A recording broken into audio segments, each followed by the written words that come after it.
This exercise is the golf follow-through movement. It's great for golfers. It's also just a good hip mobility exercise for people that are very butt grippy and tense in their hips. This is a good way to help loosen up all those deep hip rotator muscles. And just understanding when you twist, your upper body can twist, as can your lower body.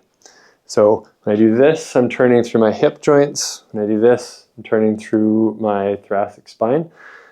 Step one with this is just starting to try, in standing upright, just try to pivot around your hip. So you don't have your feet glued to the floor. One foot can come off the floor, and you're turning around a straight knee. That will make the hip internally rotate in the socket and stretch out your piriformis and your glute med and all those guys.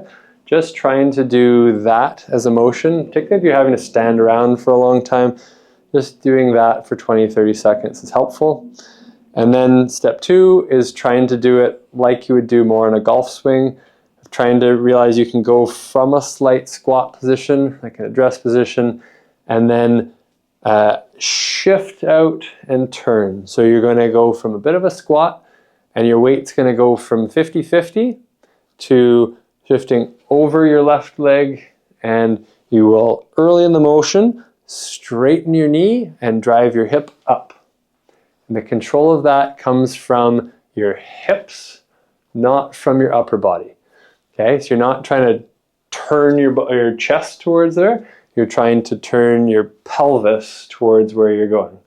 Okay, so you'll load into your legs and try to feel like your left hip is going up and your knees straightening. And your body, your chest turns one way because it's attached to your pelvis, not because you're trying to turn your face to where you want to go. So come stand in front of me. Let's go into a little squat. Take your right hand and just feel like if you had a pocket here, you're kind of grabbing onto a bit of your shorts. Your goal is to move that hand around towards where my hand is. Yeah, and come on back. And as you do that, you're going to straighten this knee out and drive your hip up. Good. And go back again. So from her hip, she's going to come up and turn forward. You can see when she does that, she'll lean backwards a lot. Try to not lean backwards. Good. So your abs are going to hold you here.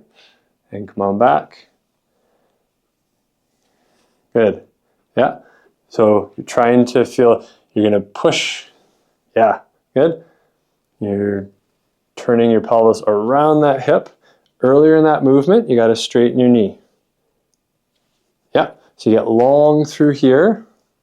You can, her whole torso's, that was good. She drove her hip forwards in that way, and good. Now try going the other way. Go for it. Yeah, okay.